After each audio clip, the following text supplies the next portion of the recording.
Estamos de volta com Boa Tarde Cidadão, na Band Natal, chegando em todo o Rio Grande do Norte. Dou as nossas boas-vindas a Amaro Salles, presidente do Sistema Fierne, que engloba a Federação das Indústrias do Estado do Rio Grande do Norte, o SESI, o SENAI e também o IEL. Bem-vindo ao Boa Tarde Cidadão, presidente.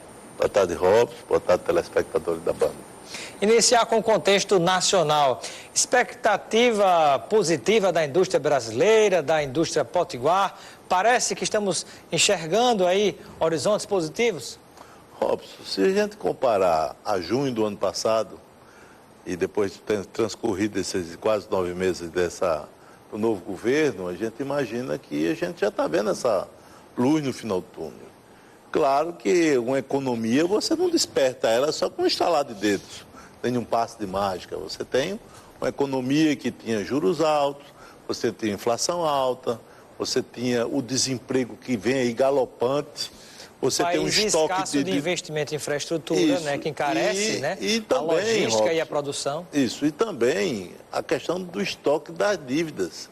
As empresas estão endividadas, então você não consegue, mesmo que você baixe os juros, mesmo que você tenha a inflação baixa, mas você não consegue que as empresas consigam pagar com esse estoque de dívida, então precisa ser feito alguma coisa. Vai pagar a dívida e depois ainda tem que investir? Como é que vai fazer as duas coisas ao mesmo tempo, né? Nesse momento, claro que baixando a inflação como vem baixando, a taxa de juros Selic tem baixado, o governo tem feito a sua parte na questão da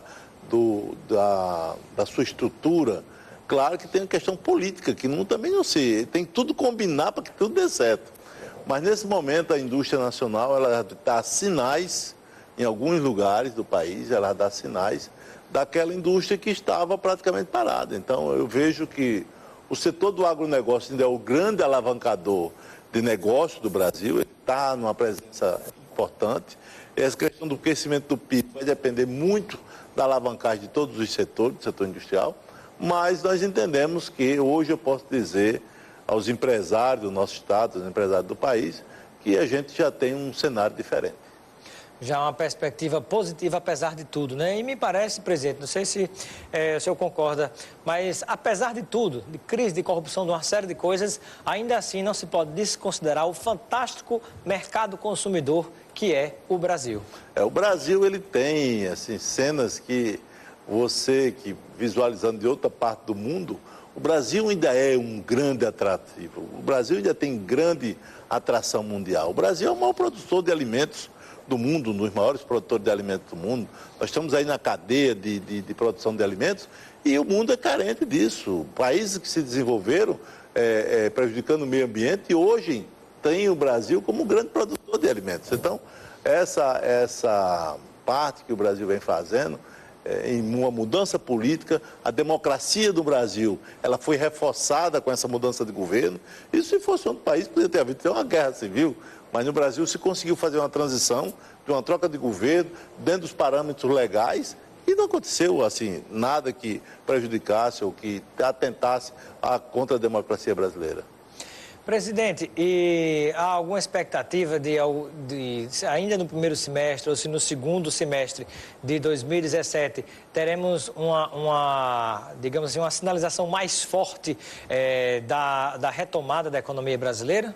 Eu acredito, diante desse cenário que eu falei para você, temos aí a expectativa, principalmente a questão do desemprego. O que mais preocupa-nos, Robson, é a questão do desemprego. Você tem hoje no Brasil quase 13 milhões de pessoas desempregadas, tá certo? Você tem aqui no Rio Grande do Norte quase 220 mil pessoas desempregadas.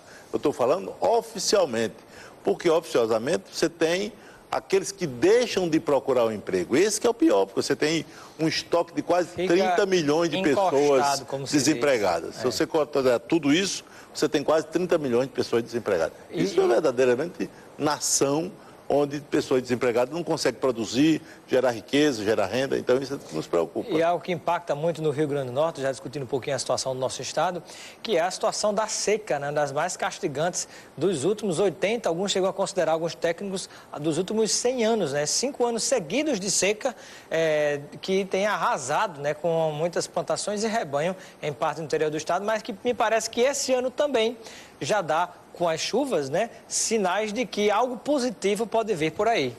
O Rio Grande do Norte, uma das suas características do agronegócio, claro que 5 anos de seca ele dizima a economia. E a nossa é feita do agronegócio, tá certo? A economia do Rio Grande do Norte. E na hora que você tem 5 anos de seca, você tem um déficit hídrico. O Estado tem mais de 14%, 15% da sua reserva hídrica. Então, você imaginar, isso é muito preocupante, porque assim, essas chuvas que nós estamos esperando para que possa ter alguns reservatórios recuperados, nós não temos esse sinal que vai ser um grande inverno. Vai ser um inverno que pode ser considerado normal. Só que você tem, como tem déficit de 5 anos, daqui que você vai não consegue repor essa água e realmente é preocupante. A mim, particularmente, há 2 cenas muito marcantes, né, que eu estive, geralmente com turistas nacionais e até estrangeiros também, pessoal ligados à Rotary Club, que eu já tive alguns vínculos onde a gente trazia intercambistas para conhecer o que a gente chamava de circuito das águas. E 2 cenas, para mim, até hoje são muito marcantes, né? O açude de Gargalheiras, em Acari, isso, onde nós visitamos um grande grupo de pessoas do Brasil e de fora do Brasil, com aquela lâmina d'água maravilhosa, ele esbarrotando de água. E recentemente, numa visita lá, como também na barragem Armando e Ribeiro Gonçalves, andar pelo chão da barragem. É algo assim absolutamente inimaginável. Mas, apesar de tudo, parece que as respostas estão começando a vir, né? Isso.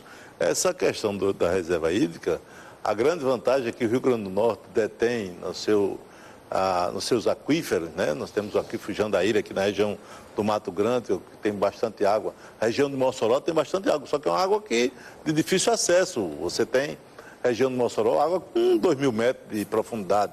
Quer dizer, esses poços custam caro. Mas temos também a região do Apodi, tá certo? O Vale do Apodi, onde tem uma grande barragem. Então, nós esperamos que esse ano de 2017 possamos ter, pelo menos, uma naturalidade nas reservas hídricas do Estado. Como se diz no interior, linguagem mais popular, né? Desanuviar essa situação de dificuldade que a gente tem vivido, Robson, né? Perfeitamente. Presidente, e há sinalizações de em que área da nossa economia potiguar nós possamos vir a ter uma resposta mais rápida de recuperação, seja por iniciativa dos próprios empresários locais ou parcerias com setores estrangeiros?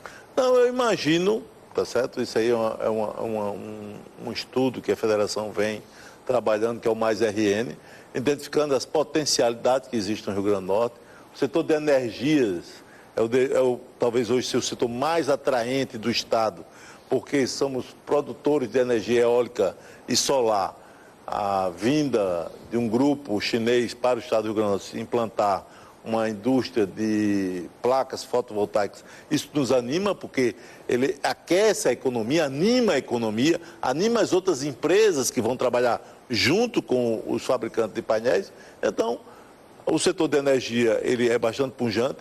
Nós temos o setor da cassinocultura, que diante de um problema de sanidade de outros estados, o Rio Grande do Norte tem conseguido alavancar a sua produção com um preço bem equitativo. E nessa da cassinicultura, interrompendo, presidente, eu entrevistei ontem mesmo o Orígenes Monte, como semana passada, alguns dias atrás, também o presidente da Associação Norte Rio Grandense dos Criadores de Camarão, Itamar Rocha, e da Associação Norte Rio Grandense dos Criadores de Camarão, Orígenes Monte, e ambos, assim, bastante otimistas, né, com o que vai ser incrementado de investimento, geração de emprego e renda nesta área aqui no Rio Grande do Norte, na área do crescimento do camarão, né? Isso. Então você tem aí a pesca oceânica, que é outra expectativa de crescimento também. O setor têxtil, de uma certa forma, você tem 2, 3, 4 companhias aqui no estado que crescem os seus negócios, mais em função de exportação dos seus produtos do estado, né? Colocando em outros centros. E isso nos anima, porque eu sempre coloco que os heróis da resistência são esses empresários que fazem a economia funcionar, mesmo com todas as adversidades que nós temos no Estado. Você imaginar, o Estado vem sofrendo, não por culpa do próprio governo, mas a queda de arrecadação nacional, onde faz os repasses obrigatórios aos estados. O governo fez um dever de casa que aumentou bastante a arrecadação própria do ICMS, que reparte com os municípios, uma parte também, com os outros poderes, mas, por outro lado, a queda do repasse de royalties de petróleo, por exemplo, que teve mês de chegar a ser 100 milhões, está dando em torno de 10, 12, 15 milhões de reais, sem contar com o Fundo de Participação dos Estados, infelizmente. Perfeitamente. Né? Então, nós imaginamos que esse momento, que tem essa economia um pouco conturbada, ela começa a clarear justamente porque o Estado tem uma boa arrecadação. A base de arrecadação do Estado, para você ter ideia, o Estado consegue ter uma segunda ou terceira arrecadação per capita do Nordeste. Nós não temos a segunda ou terceira economia do Nordeste, mas isso nos anima porque tem uma expectativa de dias melhores para o Rio Grande do Norte. Estamos conversando com o presidente da Federação do Sistema Fierne, a Federação das Indústrias do Estado do Rio Grande do Norte, Amaro Salles. Você pode interagir conosco, manda a sua pergunta que a gente vai fazer no próximo bloco. 999229519, manda pergunta por mensagem de texto ou WhatsApp, também pode interagir com a gente pelo Instagram, @RobsonCitadão, que quando eu voltar eu vou mandar um abraço, o alô para quem está nos acompanhando. Até já. Boa tarde, cidadão, de volta na Band Natal, chegando em todo o Rio Grande do Norte, conversando com o presidente do Sistema Fierne, SEDES, Senai e IEL, Amaro Salles. Mandando um abraço aqui e agradecendo a presença nos estúdios da Band Natal, nosso amigo, professor Albimar Furtado, jornalista, nos acompanhando, ele que assessora a Fierne. Sempre bem-vindo à casa aqui, professor. Presidente Amaro Salles, conversando também a respeito, né? Já vamos primeiro responder a pergunta do telespectador, né? Tem participação aí na linha. O Lélio, do Panatis 1, ele quer saber se não sai mais caro para estados e municípios a terceirização. Qual é a opinião do presidente?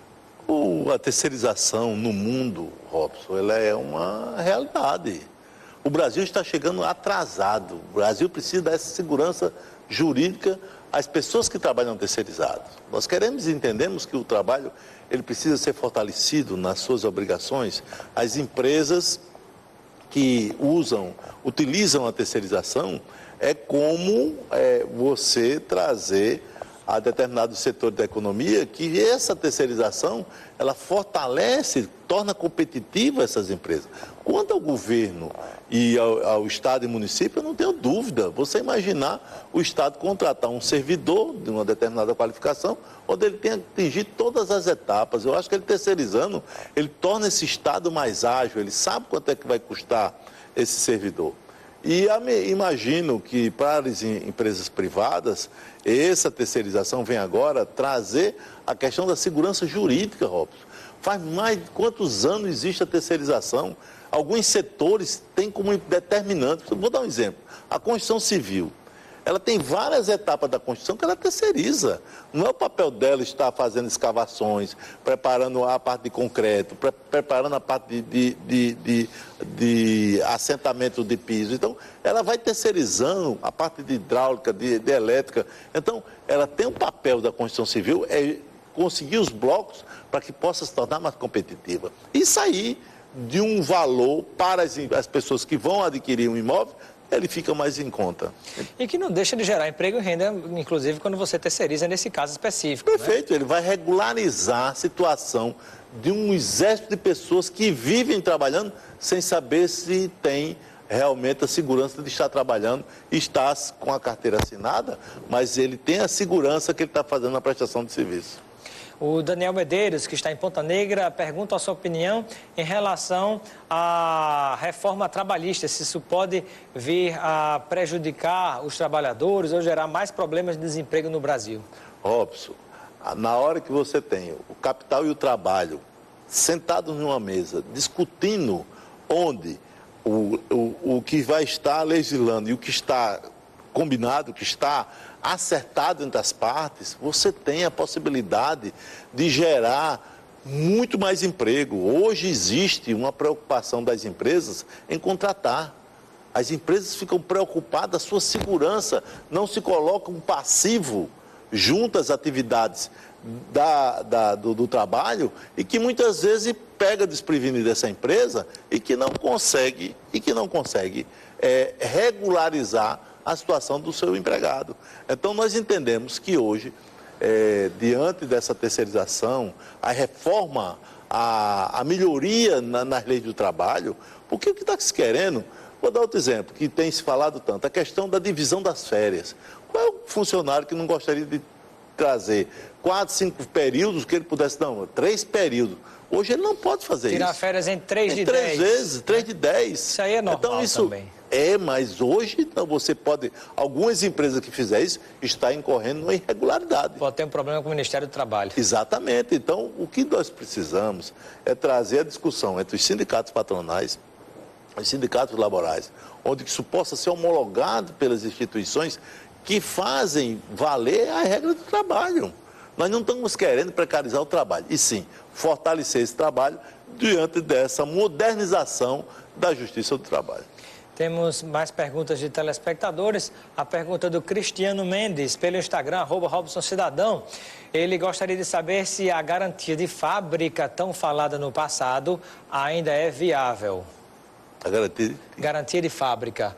Não sei se é algum tipo de garantia. Não, mas eu acho industrial... que hoje, as indústrias, quando elas produzem um produto, até pelo direito do consumidor, ela tem uma garantia. Já tem uma série de garantias. Ela dá uma garantia, eu acho que bem respaldada, principalmente a legislação vigente, eu acho que ela continua a existir e vai existir para quem produz e garantir o seu produto. Tem um tipo de garantia específico, perfeitamente.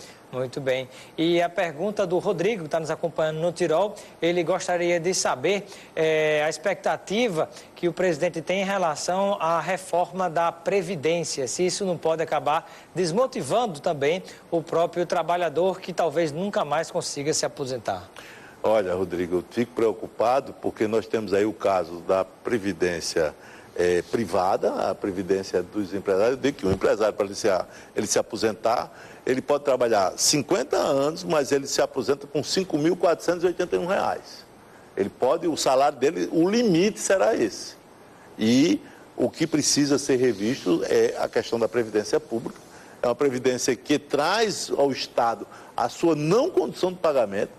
Você tem alguma situação, o Estado, onde para cada pessoa empregada você tem um aposentado. E o Estado não tem condições de pagar isso. Essa conta não fecha. Eu não fecha porque é o seguinte, você vai chegar um momento que o Estado não vai conseguir pagar os seus aposentados. Nós temos aí o exemplo Rio de Janeiro, Rio Grande do Sul, o Estado de Minas Gerais, que se diziam estados ricos. Ninguém imaginar que um estado como o Rio de Janeiro, hoje estão pagando o 13º salário.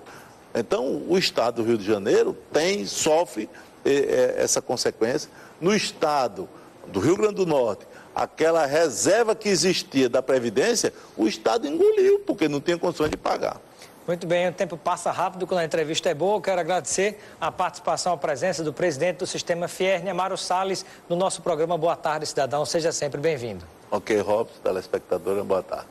Boa tarde, muito obrigado. Continue ligado na Band Natal com os donos da bola. Um grande abraço e até amanhã de volta com o programa Boa Tarde, Cidadão, ao vivo com a sua participação. Até lá.